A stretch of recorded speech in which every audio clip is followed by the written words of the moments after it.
Hello students, today our topic is MySQL, and in this lecture we are going to discuss some MySQL statements. So let's start. First one is select statement. As you know that select is basically falls in the category of DML, means data manipulation language. So if we want to view our data or table in MySQL, so we use select statement. So very simple to use. First of all, that is the syntax, right? Just select column 1, column 2, column n, and you can easily see that after every column name we use a sign of comma. So column 1 comma column 2 comma column n, these are the different columns which are the part of the table, that is table underscore name. Okay, so that is the syntax: select column 1, column 2, column n from table name. After writing this column, we just give the table name, and before giving the table name we just type the keyword from. So that is the syntax of the select statement. Select column 1 column 2 column n, and maybe the any number of columns. Suppose there are n number of columns, so you can take up to n columns, and after that keyword from, and then table name. And if you want to select all the columns, then there is no need to write each and every column name. Just write select star from table name, and after that semicolon. Semicolons indicate the termination of a statement. Okay, so in this way you can select each and every column. So just write select star from table name. Now there is an example. We already created a table st underscore info1. Okay, so if you want to select some columns name of this table, just like that roll number or first name, then we just write select rn refers for roll number, comma first underscore name, that is the another column name, from st underscore info. Okay, so st underscore info 1 is the name of the table, and then after at last sign of semicolon, which indicates the termination of that statement. After that we can easily see that is the output, in which roll number and first name are work as a column name, and then different data regarding to that is available on your screen. And at last you can easily see that 4 rows in set 0.08 seconds. It means that 4 rows are selected and total time taken is 0.08 second. Okay, but if you want to select only one column name, then it is also possible. Just write select and then name of the column, that is address, from, and then table name. Table name is again st underscore info1, so just write st underscore info1 after that, and at last sign of semicolon. Now you can easily see that address of all students are available. Just after that is Varanasi, Delhi, Noida, Meerut. You can easily see the table. Okay, and at last output also shows that how many rows are selected, and total time period, that is total time that is taken to execute this command, that is in this case 0.00 seconds. Okay,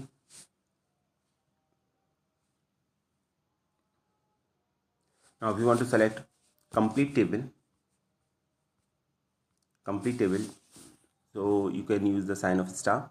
So you can easily see here, select star from st underscore info 1, after that semicolon. So complete table is selected now, and you can easily see that is a complete table which contain 4 column name.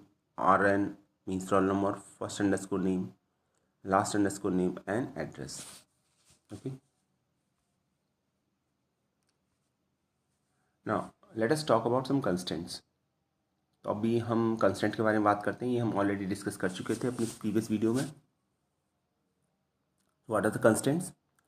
Constraint are basically, we can say that are the condition that is imposed on different columns.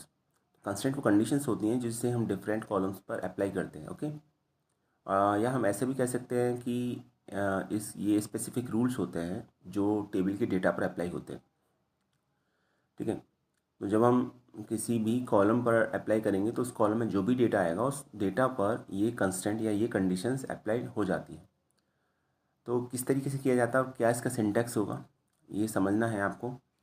देखिए, constant को apply करने के लिए आपको create table के time पर ही आपको constant को अप्लाई करना होता है, और अगर आपने क्रिएट टेबल के टाइम पर कंस्टेंट को अप्लाई नहीं किया है तो फिर आपको अल्टर टेबल कमांड के थ्रू कंस्टेंट को अप्लाई कर सकते हैं बाद में, मॉडिफिकेशन अगर आप करना चाह रहे हैं तो।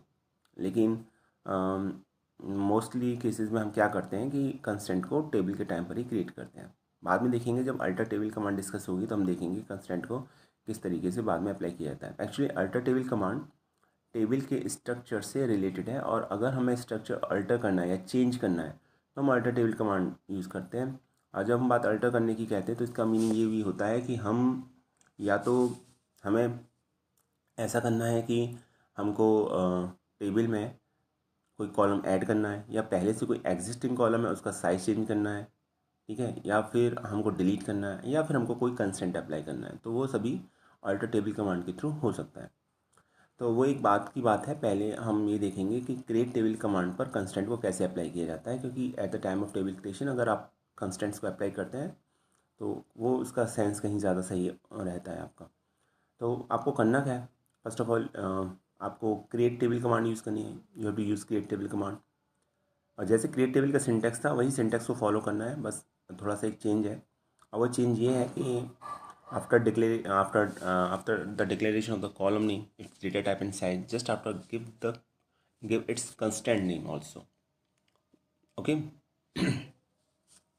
तो जब आपने कॉलम का नेम दे दिया, डेटा टाइप दे दिया, साइज़ दे दिया, यहाँ तक तो हम जानते हैं कैसे किया जाता है। उसके बाद आपको कंस्टेंट को लिखना होता है, कंस्टेंट का नेम लिखना पड़ता है, जो भी कंस्टेंट आप अप्लाई करना चाह रहे हैं। आप देख सकते हैं सिंटेक्स में, create table, after that table underscore name, and then sign of parenthesis is there, and within the sign of parenthesis different columns names are defined. You can easily see here column name 1 data type size constant name again, and then column name 2 data type size constant name again, and each and every column is separated by a sign of comma. Okay, so different constant name are just given after the declaration of the column name. That means first of all give the column name, then after data type, and then after size, and at last name of the constant. So that is the rule to define constant in a given table at the time of table creation. तो ये बात आपको समझ में आ गई होगी अभी आपको, ठीक है। आगे देखते हैं। अब क्वेश्चन यही है, कंस्टेंट क्या क्या होते हैं और कौन कौन से कंस्टेंट होते हैं जिनको हम अप्लाई कर सकते हैं। फर्स्ट कंस्टेंट आता है नॉट नल। तो नॉट नल 2 वर्ड्स हैं, दोनों में स्पेस है, नॉट नल। तो ये क्या इसका क्या मीनिंग है, that indicate that column can not be a null value, can not store a null value. तो इसका मीनिंग ये होता है कि कोई भी कॉलम नल वैल्यू स्टोर नहीं कर सकता। अब जैसे हमने इंसर्ट इनटू कमांड को यूज़ किया था, तो इंसर्ट इनटू कमांड को यूज़ करते समय हमने ये देखा था कि अगर हम किसी भी कॉलम में वैल्यू इंसर्ट नहीं करना चाहते तो ये ऐसा पॉसिबल है, okay.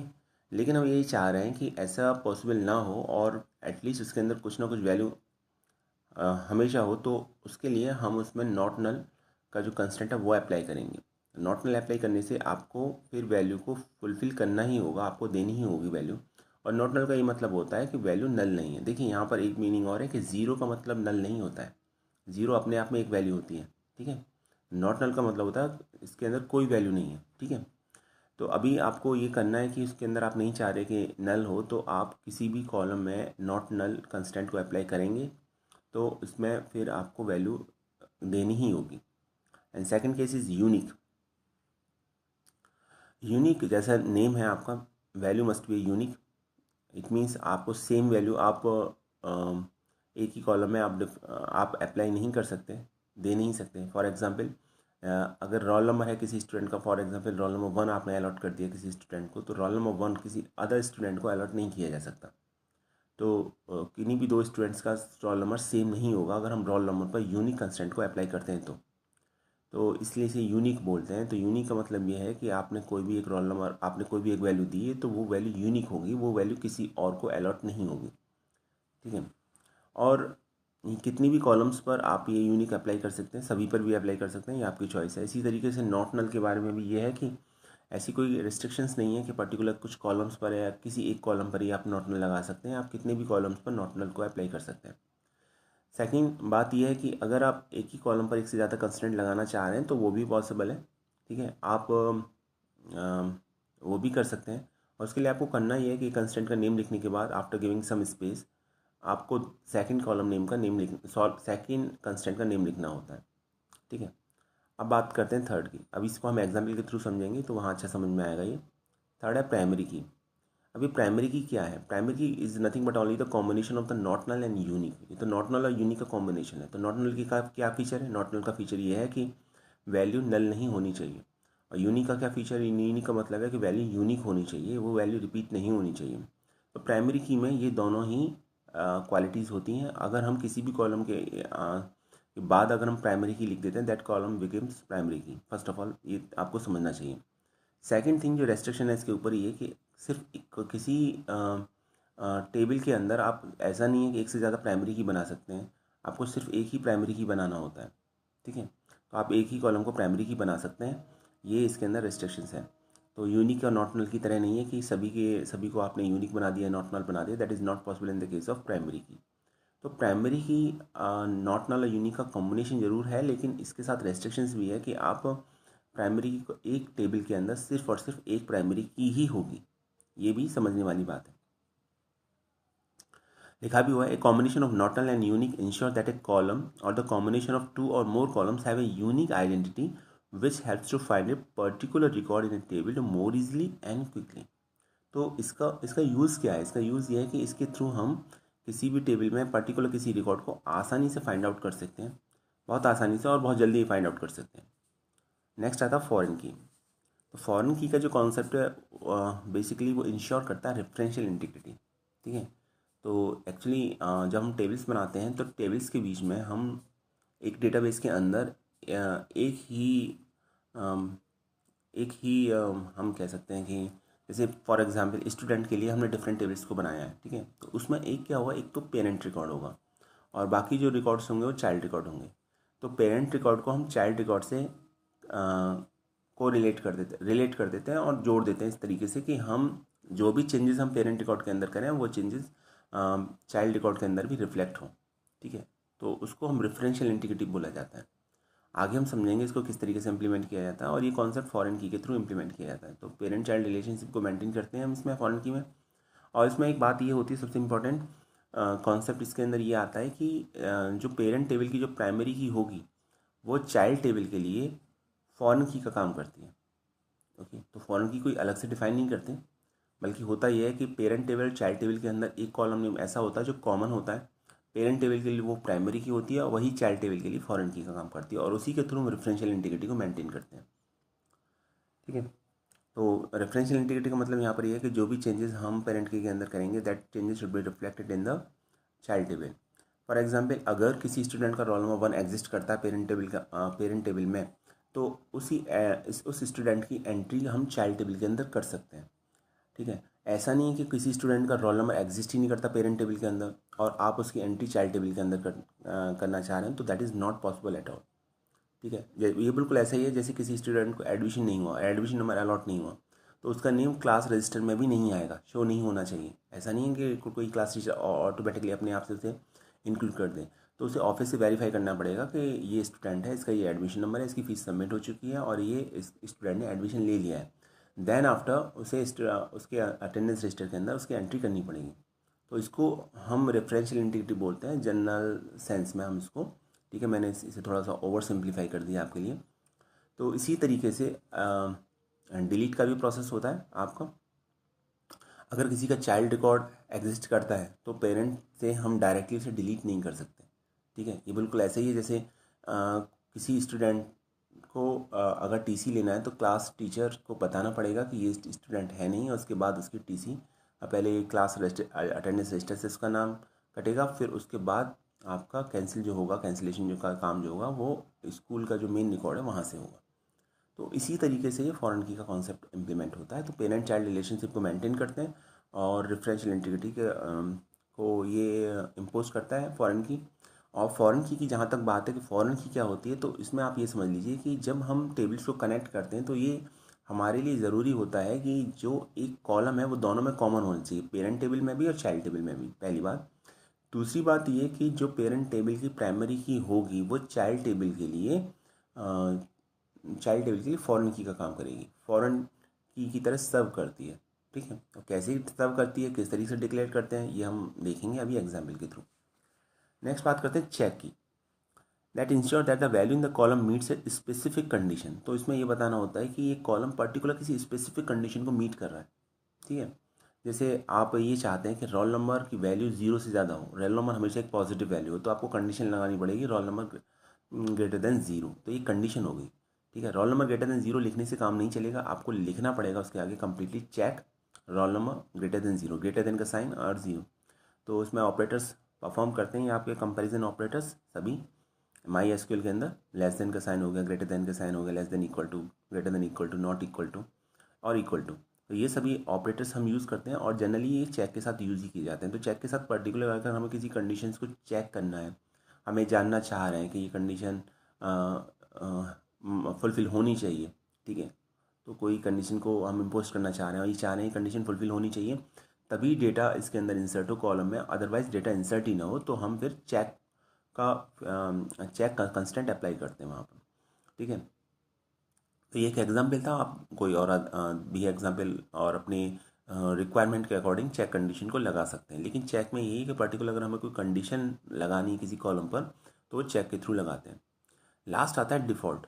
That specifies a default value when specified none for this column.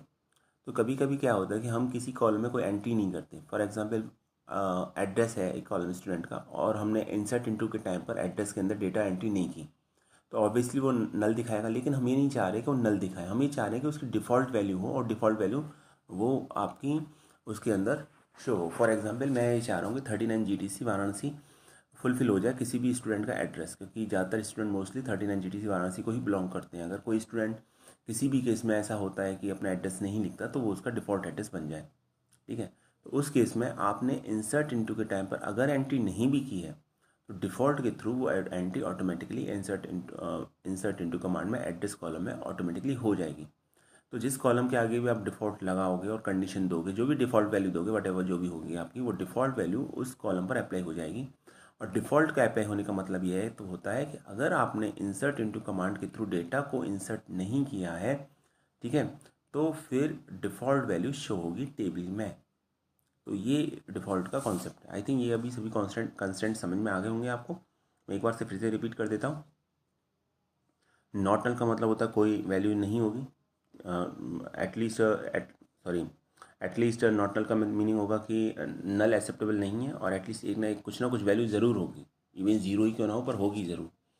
Unique का मतलब वैल्यू यूनिक होगी, रिपीट नहीं होनी चाहिए। प्राइमरी की का मतलब है ये नॉट नल और यूनिक का कॉम्बिनेशन और एक टेबल में सिर्फ एक ही प्राइमरी की होती है। फॉरेन की डिफरेंशियल इंटीग्रिटी को इंश्योर करता है और पेरेंट टेबल की जो प्राइमरी की होती है वही आपकी चाइल्ड टेबल के लिए फॉरेन की तरह सर्व करती है। नेक्स्ट आता है चेक। चेक में हम कंडीशन लगाते हैं बट और हम ये देखना चाहते हैं whether particular conditions meet a particular criteria not.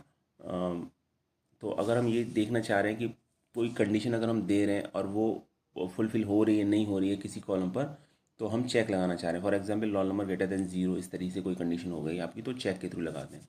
ठीक है। तो हमेशा वो चेक होगा। ठीक है। जैसे देखिए इसको चीज़ को ऐसे समझिए, जैसे स्कूल आते हैं तो अभी आपका स्कूल आने के लिए फॉर एग्जांपल ये चेक किया जाएगा कि आप प्रॉपर स्कूल में आपको एंट्री कब मिलेगी। एंट्री तब मिलेगी जब प्रॉपर यूनिफॉर्म में होंगे, जब आपके पास आई कार्ड होगा। और अगर इस टाइम की अगर हम बात करें तो ये भी होता है कि प्रॉपर ग्लव्स हैं कि नहीं है, टेम्परेचर आपका नॉर्मल है कि नहीं है। तो ये सभी कंडीशंस हो गई। ये सभी कंडीशन और आपके पास कंसर्न लेटर है या नहीं है, तो ये कंडीशन हुई। ये कंडीशन फुलफ़िल होने पर ही आपको एंट्री मिलेगी स्कूल के अंदर। फॉर सेम मैनर में ये आपका डेटा एंट्री के टाइम पर अगर आप चेक लगा देते हैं तो वो कंडीशन फुलफ़िल होनी चाहिए। वो कंडीशंस फुलफ़िल नहीं होंगी तो फिर डेटा की एंट्री पॉसिबल नहीं हो, एरर शो करेगा आपको। तो ये चेक का काम था। आई थिंक समझ में आ गया होगा। और फिर लास्ट में आता है डिफ़ॉल्ट। तो डिफ़ॉल्ट में हम जैसे अगर हम कोई वैल्यू नहीं देना चाह रहे किसी कॉलम में, तो जो उसकी डिफ़ॉल्ट वैल्यू है वो आपकी कंसिडर हो जाए वहाँ पर, उस केस में तो हम डिफ़ॉल्ट लगाते हैं। चलिए अभी एग्जाम्पल के थ्रू समझेंगे इसको किस तरीके से होता है इसमें। ये एग्जाम्पल देखिए आप, अभी आपको ये समझ में आ जाएगा कि किस तरीके से ये काम कर रहे हैं यहाँ पर।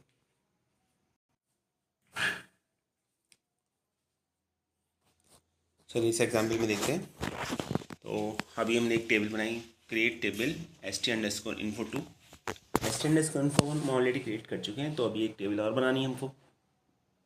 तो टेबल का नेम हमने चेंज किया इसमें, क्रिएट टेबल कमांड का यूज़ किया है। तो लिखा है क्रिएट टेबल एस्टेंडर्स.info2, ठीक है। Roll number int not null check roll number greater than 0। तो अभी हमने देखा कि रोल नंबर इंटीजर टाइप का है और हमने इस पर 2 कंस्टेंट्स पे अप्लाई किया है। मैंने बताया था आपको कि अगर आपको कंस्टेंट को अप्लाई करना है तो जब आप कॉलम नेम डिक्लेयर करते हैं, डेटा टाइप डिक्लेयर करते हैं, साइज़ डिक्लेयर करते हैं, अगर साइज़ है तो उसके बाद आपको कंस्टेंट को लिखना होता है, कंस्टेंट का नेम को लिखना होता है। और अगर एक से ज़्यादा कंस्टेंट है तो एक के बाद एक कंस्टेंट को लिखना होता है, just after one and another, और स्पेस देने के बाद। देखिए अब यहाँ पर रोल नंबर क्या है, कॉलम का नेम, इंट क्या है, डेटा टाइप, साइज़ है नहीं, साइज़ लिखते नहीं हम इंटीजर के साथ, और फिर कंस्टेंट क्या अप्लाई कर दिया, नॉट नल। और अभी हमें एक और कंस्टेंट अप्लाई करना है, तो हमने लिख दिया चेक।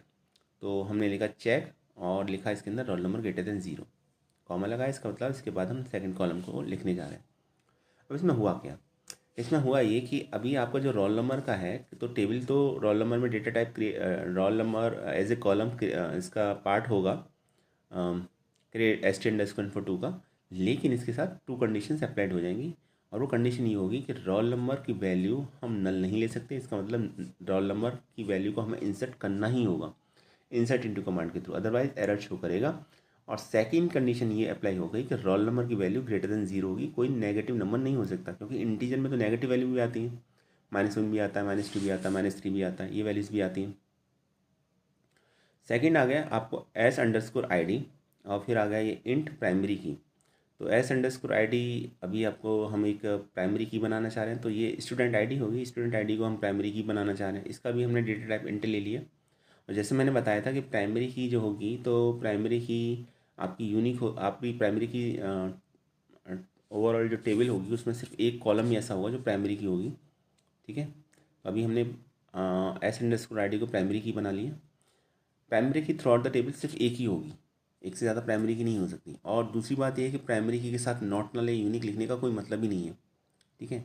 क्यों मतलब नहीं है, मतलब इसलिए नहीं है क्योंकि नॉट नल यूनिक दोनों के फीचर्स तो प्राइमरी की में होते ही हैं।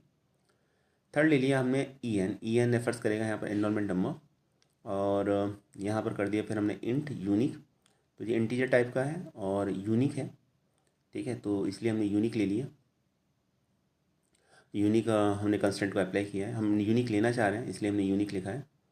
और लास्ट ले लिया एड्रेस, एड्रेस का डेटा टाइप ले लिया हमने वेरकेर, और साइज़ ले लिया 200।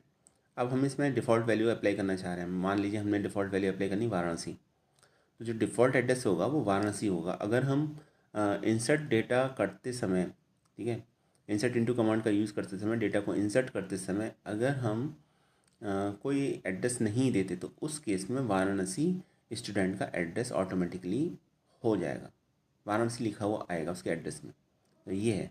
और उसके बाद लास्ट हम पैरेंथेसिस साइन को क्लोज करेंगे, सेमीकोलन लगाएंगे। आपने देखा क्वेरी ओके, 0 रोज अफेक्टेड, तो क्वेरी ओके हो जाएगी और 0 रोज अफेक्टेड हो जाएंगे। इट मीन्स टेबल चूँकि क्रिएट ही हुई है तो रोज़ पे तो कोई इफेक्ट होगा नहीं, और टाइम जो उसने लिया 0.17 सेकेंड्स का टाइम लिया इसने। तो इस तरीके से डिफरेंट कंस्टेंट को अप्लाई कर सकते हैं, ठीक है। तो अभी इस टेबल के अंदर हमने क्या देखा, इस टेबल के अंदर हमने देखा कि चेक कंस्टेंट, प्राइमरी की, यूनिक कंस्टेंट और डिफ़ॉल्ट कंस्टेंट को किस तरीके से, नॉट नल कंस्टेंट को कैसे अप्लाई किया जाता है। फॉरेन की अभी इम्प्लीमेंट करना बाकी है, तो उसे हम करेंगे अभी, लेकिन बाकी आई थिंक अभी आपको ये सभी समझ में आ गए होंगे एक डिफरेंट कंस्टेंट को कैसे अप्लाई कर सकते हैं, और एक कॉलम पर एक से ज़्यादा कंस्टेंट को अप्लाई कर सकते हैं, ठीक है। प्राइमरी की ऐसा है कि प्राइमरी की जब हम लगाते हैं तो थ्रू आउट द टेबल सिर्फ एक कॉलम ही ऐसा होगा जो प्राइमरी की होगा, ठीक है। इसमें जब मैं ये कहता हूँ थ्रू आउट द टेबल सिर्फ एक कॉलम ही ऐसा होगा जो प्राइमरी की होगा, तो ये बात अभी इनिशियल स्टेज के लिए ठीक है, बाद में हम इसको और थोड़ा डिटेल में देखेंगे, ठीक है। क्योंकि कभी कभी क्या होता है कि कोई कॉलम ऐसा नहीं होता सफिशेंट कि हम उसको प्राइमरी की बना सकें, तो हम 2 से ज़्यादा कॉलम को कंबाइन करके भी प्राइमरी की बनाते हैं, वो एक अलग बात है। लेकिन मेन पॉइंट ये है कि प्राइमरी की जो होगा सिर्फ एक ही होगा थ्रू आउट द टेबल, ठीक है। तो वो चीज़ हम बाद में देखेंगे, वो कॉन्सेप्ट अभी बात के लिए है। फिलहाल के लिए इतना समझ लीजिए कि प्राइमरी की जो है, अभी आपका जब कभी हम किसी भी कॉलम को प्राइमरी की बनाते हैं या टेबल में जो भी एक प्राइमरी की होगी, सिर्फ एक ही होगी, ओनली सिंगल प्राइमरी की होगी, एक से ज़्यादा प्राइमरी की नहीं हो सकती। लेकिन बाकी आप चेक है, नॉट नल है, या अभी आपका डिफ़ॉल्ट है, ये आप कितने भी कॉलम पर अप्लाई कर सकते हैं, इसमें कोई फ़र्क नहीं पड़ता इससे। अब बात करते हैं फ़ॉरेन की। तो चलिए फ़ॉरेन की का कॉन्सेप्ट समझते हैं। पहले आप टेबल देख लीजिए और थोड़ा सा ये समझ लीजिए कि फ़ॉरेन की को कैसे अप्लाई किया जाता है। ये देखिए फर्स्ट टेबल है, तो फर्स्ट टेबल मैंने ले लिया एसटी, और एसटी के अंदर मैंने लिया रोल नंबर, इंट प्राइमरी की, रोल नंबर को प्राइमरी की बना दिया। देन आफ्टर नेम कैर 50, ओके। और ये एक टेबल क्रिएट हो गई जिसमें अंदर एक दो कॉलम है ओनली, एक रोल नंबर एक नेम है, और रोल नंबर को मैंने प्राइमरी की बना दिया, ओके। अब हम फॉरेन की का कॉन्सेप्ट इम्प्लीमेंट करेंगे। जैसे मैंने बताया था कि फॉरेन की पेरेंट चाइल्ड रिलेशनशिप को मेंटेन करता है, पहली बात तो ये, और रेफरेंशियल इंटीग्रिटी को मेंटेन करता है, ठीक है। तो अभी कैसे फॉरेन की बनाएंगे, एक टेबल है, ये तो पेरेंट टेबल है फर्स्ट जो अभी हमने बनाई एस टी। अब हम चाइल्ड टेबल बनाना चाह रहे हैं, तो चाइल्ड टेबल का नाम हमने रखा S T D. S T T child table का नेम है, तो हमने लिखा create table S T D. फिर हमने लगाया पैरेंथेसिस का साइन, फिर लिखा रोल आर एन इंट, ठीक है, कॉमा एड्रेस वेर कैट 200, और इसके बाद हमने लिखा फॉरेन की, FOREIGN फॉरेन की, ये लिखना पड़ेगा आपको, ठीक है। और फिर जिसको आप फॉरेन की बना रहे हैं उसका नाम, तो देखिए इसमें अंदर आपने क्या देखा, किसको फॉरेन की बनाना है। मैंने बताया था जो मास्टर टेबल होगी या पेरेंट टेबल होगी, उसका जो प्राइमरी की होगी वही फॉरेन की का काम करेगी। तो फॉरेन की कीवर्ड लिखने के बाद आपको ब्रैकेट में RN लिखना है, RN का मतलब रोल नंबर, और फिर उसके बाद लिखना है रेफरेंसेस, ठीक है। RN यहाँ पे कॉलम नेम है, और उसके बाद कीवर्ड लिखना है रेफरेंसेस, REFERENCES, रेफरेंसेस। और रेफरेंसेस के बाद पेरेंट टेबल का नेम, पेरेंट टेबल का नाम क्या है ST, और पेरेंट और ब्रैकेट में पेरेंट टेबल की प्राइमरी की का नेम, प्राइमरी की क्या है उसके अंदर RN। उसके बाद हम ब्रैकेट क्लोज करेंगे और कॉमा लगा सेमीकोलन का साइन लगा देंगे। तो ये आपका, अब ये दोनों टेबल आपस में इंटरकनेक्टेड हो गई। इसमें आपका जो रोल नंबर है वो फॉरेन की का काम करेगा टेबल STD के अंदर। तो काम बड़ा आसान है करना, इसको इम्प्लीमेंट करना। सेकंड टेबल में जब आपको फॉरेन की का कॉन्सेप्ट इम्प्लीमेंट करना हो, तो लास्ट में जब आप सभी कॉलम को डिक्लेयर कर दें, फॉरेन की लिखिए और फॉरेन की का नाम लिखिए जो पेरेंट टेबल की प्राइमरी की भी होगी। फिर उसके बाद कीवर्ड रेफरेंसेस लिखिए, मास्टर टेबल या पेरेंट टेबल का नाम लिखिए जो इस केस में ST है, और ब्रैकेट में अगेन प्राइमरी की का नाम लिखिए मास्टर टेबल की जो आपका RN है। तो आपने देखा रोल नंबर जो आएगा 2 बार आएगा इसमें, ठीक है, एक बार फॉरेन की के साथ और एक बार ST के साथ जो आपकी पेरेंट टेबल है उसके साथ या मास्टर टेबल है उसके साथ। तो अब ये दोनों टेबल आपस में डिफरेंशियल इंटीग्रिटी के थ्रू मेंटेन होंगी। अब देखिए चेक करना है हमको कि ये सब करने से मिला क्या हमको, ये सब भी चेक करना है हमको। अब देखिए मैं बता रहा हूँ आपको, हमने किया इंसर्ट इनटू ST। अब हम ST जो टेबल है, मेन टेबल है, उसके अंदर डेटा इंसर्ट करना चाह रहे हैं। हमने लिखा वैल्यूज़ 1 प्रवीण 2 आरव। तो ये दो वैल्यू हमने इंसर्ट कर दी इसके इंसर्ट इनटू कमांड के थ्रू। अगर आप नहीं जानते कि इंसर्ट इनटू कमांड के थ्रू मल्टीपल वैल्यूज़ को एक बार में कैसे इंसर्ट करते हैं, तो आप प्रीवियस वीडियो जाके देखिए, उसमें ऑलरेडी समझा रखा है, ठीक है। और फिर भी वैसे काफ़ी सिंपल है, इंसर्ट इनटू लिखते हैं, टेबल का नेम लिखते हैं, कीवर्ड वैल्यूज़ लिखते हैं, और जितने भी कॉलम्स हैं जो भी वैल्यू इंसर्ट करनी है उनको लिखते हैं कॉमा से सेपरेट करके ब्रैकेट के अंदर। तो 1 प्रवीण 2 आरव, ये हमें इंसर्ट करनी थी तो हमने ये इंसर्ट कर दी। तो ये अब वैल्यूज़ इंसर्ट हो चुकी हैं। अब उसके बाद देखते हैं, हमने लिखा insert into STD values 1 Varanasi 2 Varanasi, ठीक है। अब हम सेकंड कॉलम में, सेकंड टेबल में, जो टेबल का नाम है STD, उसमें वैल्यू इंसर्ट करना चाह रहे हैं, ठीक है। तो अब देखिए फर्स्ट टेबल और सेकंड टेबल में कॉमन क्या है, कॉलम नेम RN जो रोल नंबर कॉलम है वो कॉमन है दोनों में। तो अभी हम जो रोल नंबर की वैल्यू लेंगे, अब ये बात बड़ी फोकस होकर सुनिएगा मेरी, जो मैं कहने जा रहा हूँ कि रोल नंबर की जो वैल्यू हमने प्राइमरी टेबल के लिए या पेरेंट टेबल के लिए ली है, ठीक है, या मास्टर टेबल के लिए लिए, या टेबल इस केस में कहें ST टेबल के लिए, सेम वैल्यू हमें चाइल्ड टेबल के लिए लेनी होगी। अब ये होना है इसके अंदर, अगर आपने सेम नहीं ली तो फिर एरर शो करेगा, इंसर्ट नहीं होगा। जैसे मैंने किया इसके अंदर इंसर्ट इनटू STD जो आपकी चाइल्ड टेबल है, वैल्यूज़, फिर लिखा हमने ब्रैकेट के अंदर 1 वाराणसी। अब इसमें क्या था, आपके सेकंड टेबल के अंदर रोल नंबर और एड्रेस था। अब 1 रोल नंबर ऑलरेडी एग्जिस्ट करता है पेरेंट टेबल के अंदर, तो 1 हम ले सकते हैं। तो हमने लिखा 1 वाराणसी 2 वाराणसी, तो कोई फ़र्क नहीं होगा, डेटा इंसर्ट हो जाएगा। लिखा भी हुआ है query is okay, 2 rows affected, query ठीक है, 2 रोज अफेक्टेड होंगी, डेटा हो जाएगा आपका, 2 रिकॉर्ड्स इंसर्ट हो जाएंगे इसके अंदर। यहाँ तो कोई प्रॉब्लम नहीं थी। मतलब ये है कि जो डेटा आपका, या इस केस में हम ये कहेंगे जो रोल नंबर आपका पेरेंट टेबल के अंदर एग्जिस्ट करता है, वो रोल नंबर की एंट्री आप चाइल्ड टेबल के अंदर कर सकते हैं। किसी ऐसे रोल नंबर की एंट्री इस केस में नहीं कर सकते जो पेरेंट टेबल का पार्ट ही ना हो। रोल नंबर 1 और रोल नंबर 2 के रिगार्डिंग डेटा ऑलरेडी था पेरेंट टेबल में, और उसके रिगार्डिंग डेटा आप चाइल्ड टेबल में इंसर्ट कर सकते हैं, जो मैंने इसमें एड्रेस किया। चलिए आगे देखते हैं।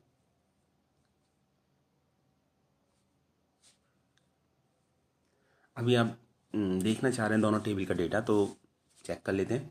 हमने लिखा select star from STD, ST तो पहली टेबल का डेटा आ जाएगा, और हमने लिखा सेलेक्ट स्टार फ्रॉम एसटीडी, तो एसटीडी टेबल का डेटा शो हो जाएगा।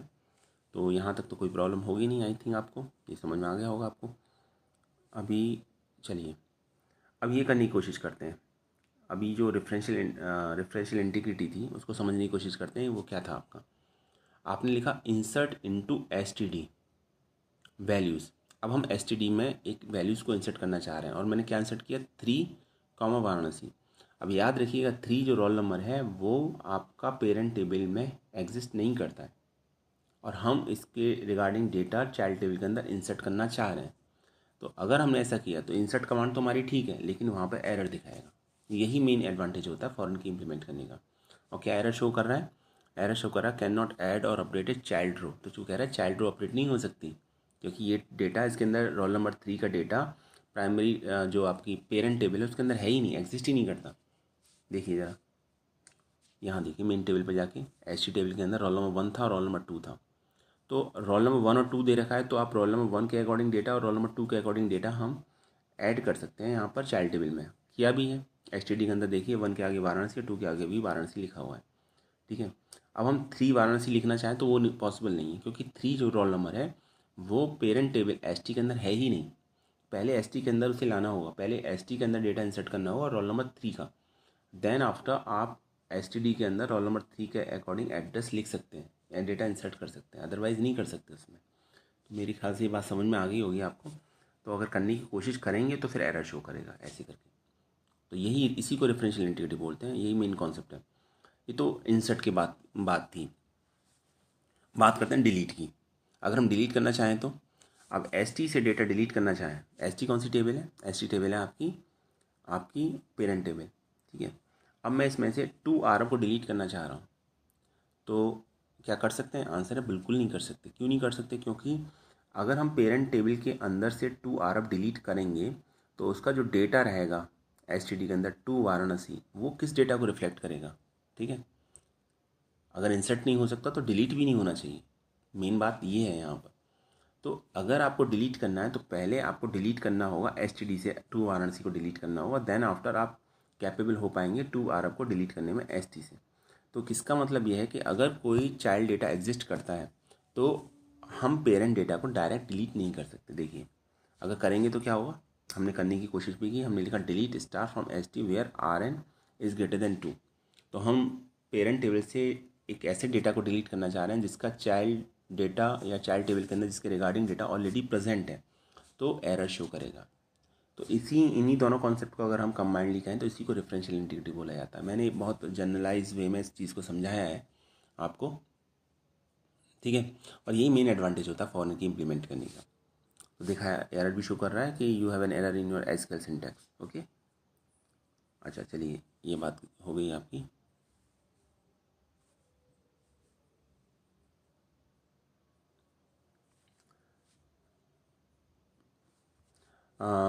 तो आज के लिए इतना ही। ठीक है, अब नेक्स्ट लेक्चर में हम फॉरेन की के कॉन्सेप्ट को थोड़ा सा और डिस्कस करेंगे। तो thanks for watching this video.